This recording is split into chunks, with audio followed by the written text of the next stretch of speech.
News deadline Punjab ਦੇ ਵਿੱਚ ਅੱਜ ਆਪਾਂ ਗੱਲ ਕਰਾਂਗੇ ਮੌੜ ਵਿਧਾਨ ਸਭਾ ਹਲਕੇ ਦੀ, ਜੋ ਕਿ ਇੱਕ ਬਹੁਤ ਹੀ ਦਿਲਚਸਪ ਸਿਆਸੀ ਲੜਾਈ ਦਾ ਕੇਂਦਰ ਇਸ ਵਾਰ ਰਹਿਣ ਵਾਲਾ ਹੈ, क्योंकि इत्थों मुकाबला बड़ा दिलचस्प है। कई हाई प्रोफाइल कैंडीडेट ते कई नवे कैंडीडेट उम्मीदवार है, एक बहुत ही फसवीं टक्कर दे विच आमो सामने वेखे जा सकते हैं। लेकिन इस सीट का जो भी जिक्र आता है तो सानू याद 2017 के उस इलैक्शन की आती है, असैंबली चोणां तो कुछ दिन पहला, तकरीबन 3 दिन पहला जिहड़ा एक बम धमाका जो कि मौड़ दे विच हुंदा है, उसने पूरे के पूरे पंजाब की सियासी तस्वीर नूं बदल के रख दिता सी। आम आदमी पार्टी जो कि लग रहा सी भी सरकार बना सकती है, वो अपनी मंजिल तो कुछ ही दिन पहला ही डगमगा जाते। सो एक बम धमाका जो हुंदा मौड़ दे विच है, उसकी तमक पूरे पंजाब ते उसका असर पूरे पंजाब दीयां विधान सभा सीटां खास करके दुआबे ते माझे विच वेखण नूं मिलिया ते आम आदमी पार्टी सरकार बनांदी समझा जाता है भी रह गई।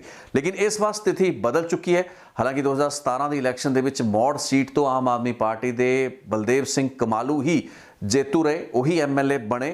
उस तो परिवर्तन जिहड़ा पंजाब दे विच होया, होर सीटां उत्ते जिहड़ा नुकसान आम आदमी पार्टी नूं उस बम धमाके दा मन्निया जांदा भी होया, वो मौड़ दे विच नहीं हो पाया सी। ते इत्थों बलदेव सिंह कमालू ने जनमेजा सिंह सेखों जो कि अकाली दल के इत्थों उम्मीदवार सन, सिटिंग विधायक उस वक्त सन, उन्होंने हराण दे विच कामयाबी हासिल की सी। कांग्रेस तीसरे नंबर पर रही सी। हरमिंदर जस्सी डेरे सच्चे सौदे के जिहड़े कुड़म हैगे ने, वो तीसरे नंबर पर इस सीट तो रहे सन। लेकिन जगदेव सिंह कमालू दे आम आदमी पार्टी छड्ड के कांग्रेस भी शामिल होने के कारण इस बार इस इलैक्शन दे विच आम आदमी पार्टी नूं अपने उम्मीदवार बदलने पे ने। मैं उन्होंने उम्मीदवारों ते इस लड़ाई के उत्ते थोड़ी देर बाद आवांगा, लेकिन मैं दस देवां भी रिवायती तौर पर मौड़ की जिहड़ी सीट है वो ज़्यादा पुरानी सीट नहीं है, तो हलकाबंदी तो हदबंदी तो बाद 2012 के पहला इलैक्शन मौड़ तो हुंदा है। इस तो पहला इस दे नाल ही इत्थों के जिहड़े उम्मीदवार रहे हैगे ने, जिहड़े इत्थों जितते आए हैगे ने, उन्हां दी अलग अलग सीटां तो लड़े जाण दा सिलसिला रहा है। मिसाल के तौर पर जनमेजा सिंह सेखों जो कि 2012 के इत्थों चुन के विधायक भी बने, मंत्री भी अकाली दल की सरकार दे विच रहे। वो पहला फिरोजपुर कैंट जो कि बाद हदबंदी तो बाद सीट खत्म हो गई सी, वो फिरोजपुर कैंट तो 2007 के जितते हैं, तो 2012 का इलैक्शन मौड़ तो आके लड़ते तो जितते हैं। लेकिन 2017 के हार जाते हैं। उस तरीके नाल मंगत राय बंसल जिहड़े कांग्रेस के हारे हुए उम्मीदवार 2012 के, यानी कि जनमेजा सिंह सेखों उन्होंने जिन्होंने हराया, वो पहला बुढ़लाडे तो इलैक्शन लड़ते रहे। बुढ़लाडा सीट रिजर्व नहीं होया करती सी 2012 के इलैक्शनों तो पहला, वो एक जनरल सीट सी। सो मंगत राय बंसल उत्थों जित्तिया करते सन। बुढ़लाडा एक अजिही सीट भी रही है जिथे कि CPI ने 1992 ते 1997 के जित्तां हासिल कीतियां। इत्थों हरदेव सिंह अर्शी 2 बार बैक टू बैक जिते। CPI की चोड़ी दे विच सीट आई, CPI कांग्रेस दे नाल रल के इलैक्शन लड़िया करती सी। 2002 दे विच इस सीट के उत्ते बुढ़लाडे के उत्ते ही अकाली दल के हरबंस सिंह जिते। लेकिन 2007 दे विच मंगत राय बंसल इत्थों विधायक चुने जाते हैं कांग्रेस के, उस वक्त जदों कि अकाली दल की सरकार बनी होंदी है। तो अगला इलैक्शन वो इत्थों जनमेजा सिंह सेखों तो हारते हैं। सो इस तरीके नाल उम्मीदवार इत्थे बदलते रहे हैं। कोई अजिहा लंबा चौड़ा इतिहास मौड़ हल्के का नहीं है। हाँ, जिहड़े लीडरां दा इत्थे दबदबा रहा है, उन्होंने अलग अलग हल्कों तो आके इत्थे अपनी सियासत जमाउण की कोशिश जरूर की है। लेकिन इस बार की जिहड़ी सियासी लड़ाई है वो बहुत इंटरस्टिंग रहने वाली है, क्योंकि इत्थों अकाली दल ने अपने हैवी वेट जिहड़े उम्मीदवार ने जगमीत सिंह बराड़ नूं उतारता है। हुण जगमीत बराड़ 2 बार मैंबर पार्लीमेंट रहे ने। उन्होंने अपनी सियासत की शुरुआत ही जिहड़ी सी बतौर MP की हुंदी है। 1992 दे विच वो जितते हैं फरीदकोट सीट तो। 1999 के विच फरीदकोट की एक बहुत ही प्रेस्टीजियस सीट जो कि उस वक्त जनरल सीट होया करती सी, उस सीट तो अकाली दल की सरकार के दौरान सुखबीर सिंह बादल नूं हरांदे ने।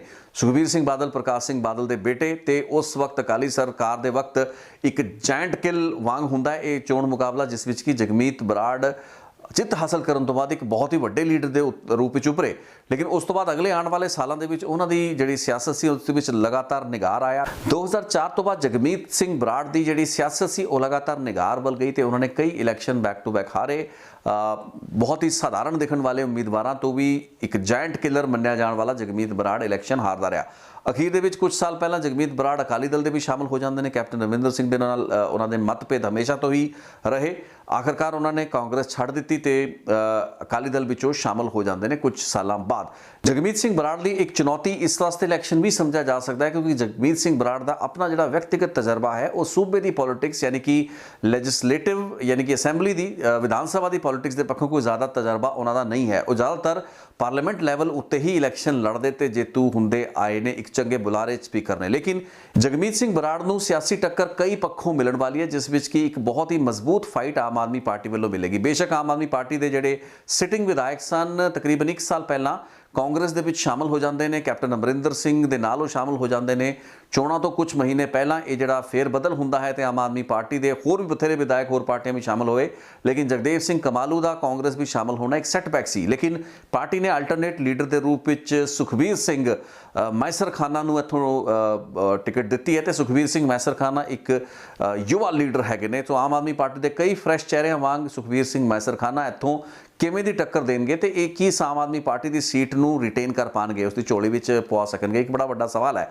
ਮੌੜ ਦੀ ਇਸ ਸੀਟ ਉੱਤੇ ਜਗਮੀਤ ਸਿੰਘ ਬਰਾੜ ਅਤੇ ਸੁਖਬੀਰ ਮੈਸਰਖਾਨਾ ਨੂੰ ਕਾਂਗਰਸ ਵੱਲੋਂ ਚੁਣੌਤੀ ਦੇਣ ਲਈ ਮਨੋਜ ਬਾਲਾ ਬੰਸਲ ਨੂੰ ਉਤਾਰਿਆ ਗਿਆ ਹੈ। ਇਸ ਸੀਟ ਤੋਂ ਮੰਗਤ ਰਾਏ ਬੰਸਲ 2012 ਦੇ ਵਿੱਚ ਇਲੈਕਸ਼ਨ ਹਾਰੇ ਸਨ। ਕਾਂਗਰਸ ਦੀ ਝੋਲੀ ਦੇ ਵਿੱਚ ਬੀਤੇ ਤਕਰੀਬਨ 2 ਇਲੈਕਸ਼ਨ ਜਾਂ 10 ਸਾਲਾਂ ਦੇ ਵਿੱਚ ਇਹ ਸੀਟ ਨਹੀਂ ਆਈ ਹੈ। ਸੋ ਕਾਂਗਰਸ ਨੂੰ ਆਸਾਂ ਇਸ ਵਕਤ ਮਨੋਜ ਬਾਲਾ ਬੰਸਲ ਤੋਂ ਹੈਗੀਆਂ ਨੇ। ਵੇਖਦੇ ਹਾਂ ਕਿ ਉਹ ਇਸ ਸੀਟ ਨੂੰ ਇੱਕ ਵਾਰ ਕਾਂਗਰਸ ਦੀ ਝੋਲੀ ਵਿੱਚ, ਪਹਿਲੀ ਵਾਰ ਕਾਂਗਰਸ ਦੀ ਝੋਲੀ ਵਿੱਚ ਮੌੜ ਸੀਟ ਨੂੰ ਪਵਾ ਸਕਣਗੇ ਜਾਂ ਨਹੀਂ ਸਕਣਗੇ। ਲੇਕਿਨ ਇੱਥੇ ਸਭ ਤੋਂ ਇੰਟਰਸਟਿੰਗ ਮੌੜ ਸੀਟ ਉੱਤੇ ਜਿਹੜਾ ਉਮੀਦਵਾਰ ਉਤਾਰਿਆ ਗਿਆ ਹੈ ਉਹ ਹੈ ਸੰਯੁਕਤ ਸਮਾਜ ਮੋਰਚਾ, ਯਾਨੀ ਕਿ ਕਿਸਾਨਾਂ ਦੀ ਜਥੇਬੰਦੀ ਵੱਲੋਂ ਲੱਖਾ ਸਿਧਾਨਾ ਇੱਕ ਗੈਂਗਸਟਰ ਹੈ, ਕ੍ਰਿਮੀਨਲ ਕੇਸਿਸ ਉਸ ਦੇ ਖਿਲਾਫ ਰਹੇ ਨੇ, ਬਠਿੰਡਾ ਜੇਲ੍ਹ ਵਿੱਚ ਕਈ ਸਾਲ ਉਹਨੇ ਜੇਲ੍ਹ ਕੱਟੀ ਹੈ। ਲੱਖਾ ਸਿਧਾਨਾ ਅੰਡਰਵਰਲਡ ਦੀ ਦੁਨੀਆ ਤੋਂ ਸਿਆਸਤ ਦੇ ਵਿੱਚ ਪੈਰ ਰੱਖਦੇ ਹੋਏ ਨਜ਼ਰ ਆ ਰਹੇ ਨੇ। ਸੰਯੁਕਤ ਸਮਾਜ ਮੋਰਚਾ ਵੱਲੋਂ ਉਹਨਾਂ ਨੂੰ ਟਿਕਟ ਦੇਣਾ ਥੋੜਾ ਹੈਰਾਨੀ ਕਰ ਦੇਣ ਵਾਲਾ ਫੈਸਲਾ ਵੀ ਸੀ। ਹਾਲਾਂਕਿ ਲੱਖਾ ਸਿਧਾਨਾ ਨੇ ਕਿਸਾਨ ਅੰਦੋਲਨ ਦੇ ਵਿੱਚ ਬੜਾ ਵੱਡਾ ਯੋਗਦਾਨ ਦਿੱਤਾ, ਲੇਕਿਨ ਇਹ ਕਹਿੰਦੇ ਰਹੇ ਨੇ ਹਮੇਸ਼ਾ ਵੀ ਕਿਸੇ ਪਾਰਟੀ ਵਿੱਚ ਨਹੀਂ ਜਾਣਗੇ, ਇਹ ਪਾਰਟੀ ਇੱਕ ਵੱਖਰੀ ਪਾਰਟੀ ਹੈ। ਸੋ ਇਸ ਵਾਸਤੇ ਲੱਖਾ ਸਿਧਾਨਾ ਨੇ ਕਿਸਾਨਾਂ ਦੇ ਇਸ ਮੋਰਚੇ ਵੱਲੋਂ ਇਲੈਕਸ਼ਨ ਲੜਨ ਦਾ ਫੈਸਲਾ ਕੀਤਾ ਹੈ। ਸੋ ਉਸੇ ਲੜੀ ਦੇ ਵਿੱਚ, ਜਿਸ ਲੜੀ ਦੇ ਵਿੱਚ ਜਸਵਿੰਦਰ ਰੌਕੀ ਫਾਜ਼ਿਲਕਾ ਤੋਂ ਇਲੈਕਸ਼ਨ ਲੜਿਆ ਕਰਦਾ ਸੀ ਜਾਂ ਫਿਰ ਡਿੰਪੀ ਚੰਦਪਾਨ ਕਿਸੇ ਟਾਈਮ ਇਲੈਕਸ਼ਨ ਲੜਨ ਦੀ ਸੋਚਦਾ ਰਿਹਾ, ਇਹ ਲੜੀ ਨੂੰ ਅੱਗੇ ਵਧਾਉਂਦਿਆਂ ਹੋਇਆ ਇੱਕ ਹੋਰ ਗੈਂਗਸਟਰ ਪੰਜਾਬ ਦੀ ਸਿਆਸਤ ਦੇ ਵਿੱਚ ਜੁੜਨ ਜਾ ਰਿਹਾ ਹੈ, ਜੋ ਕਿ ਲੱਖਾ ਸਿਧਾਨਾ ਹੈ।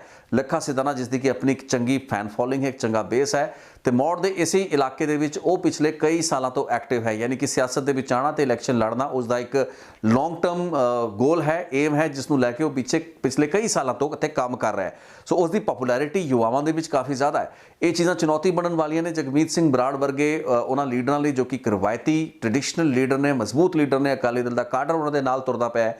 ਲੇਕਿਨ ਲੱਖਾ ਸਿਧਾਨਾ, ਮਨੋਜ ਬਾਲਾ ਬੰਸਲ ਅਤੇ ਸੁਖਬੀਰ ਮੈਸਰਖਾਨਾ ਇਹ ਸਾਰੇ ਉਮੀਦਵਾਰ ਅਜਿਹੇ ਨੇ ਜੋ ਕਿ ਆਪਣੇ ਨਾਲ ਕੁਛ ਨਾ ਕੁਛ ਜਿਹੜਾ ਤਬਕਾ ਹੈ ਉਸ ਨੂੰ ਜੋੜ ਕੇ ਤੁਰ ਰਹੇ ਨੇ। ਸੋ ਇਹ ਇੱਕ ਮਲਟੀ ਕਾਰਨਰਡ ਫਾਈਟ ਹੈ। ਮੌੜ ਦੇ ਵਿੱਚ ਇਸ ਵਾਰ ਇਹ ਮੁਕਾਬਲਾ ਬਹੁਤ ਹੀ ਦਿਲਚਸਪ ਹੋਣ ਵਾਲਾ ਹੈ।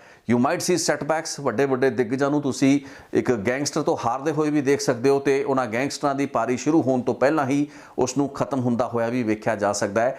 ਨਵੇਂ ਉਤਾਰੇ ਚਿਹਰਿਆਂ ਵੱਲੋਂ ਵੀ ਬਾਜ਼ੀ ਮਾਰੀ ਜਾ ਸਕਦੀ ਹੈ ਤੇ ਇਹ ਵੀ ਸੰਭਵ ਹੈ ਕਿ ਅਕਾਲੀ ਦਲ ਦਾ ਜਿਹੜਾ ਰਵਾਇਤੀ ਚਿਹਰਾ ਹੀ ਇੱਥੇ ਇਸ ਵਾਰ ਜਿੱਤ ਵੀ ਹਾਸਲ ਕਰ ਸਕੇ, ਕਿਉਂਕਿ ਤਜਰਬਾ ਜਾਂ ਜਿਹੜੀ ਕੈਂਪੇਨ ਦਾ ਇੱਕ ਤਰੀਕਾ ਹੈ ਜਗਮੀਤ ਬਰਾੜ ਦਾ, ਉਹ ਉਹਨਾਂ ਦੇ ਪਿੱਛੇ ਇੱਕ ਬਹੁਤ ਸਟਰੋਂਗ ਫੈਕਟਰ ਹੈ। ਸੋ ਵੇਖਾਂਗੇ ਇਹ ਸੀਟ ਦੇ ਉੱਤੇ ਕਿਹੜਾ ਉਮੀਦਵਾਰ ਜੇਤੂ ਰਹਿੰਦਾ ਹੈ, ਕਿਉਂਕਿ ਸਥਿਤੀ ਤੇ ਫਾਈਟ ਜਿਹੜੀ ਹੈ ਇੱਥੋਂ ਕਲੀਅਰ ਨਜ਼ਰ ਆ ਰਹੀ ਹੈ। ਫਿਲਹਾਲ ਅੱਜ ਦੀ ਇਸ ਮੌੜ ਦੇ ਵਿਸ਼ਲੇਸ਼ਣ ਦੇ ਵਿੱਚ ਇੰਨੀ ਗੱਲਬਾਤ ਹੀ ਸੀ। ਬਹੁਤ ਬਹੁਤ ਧੰਨਵਾਦ ਇਸ ਰਿਪੋਰਟ ਨੂੰ ਵੇਖਣ ਲਈ। ਆਉਣ ਵਾਲੇ ਦਿਨਾਂ ਵਿੱਚ ਹੋਰ ਵਿਧਾਨ ਸਭਾ ਹਲਕਿਆਂ ਉੱਤੇ ਗੱਲਬਾਤ ਲੈ ਕੇ ਫਿਰ ਹਾਜ਼ਰ ਹੋਵਾਂਗਾ।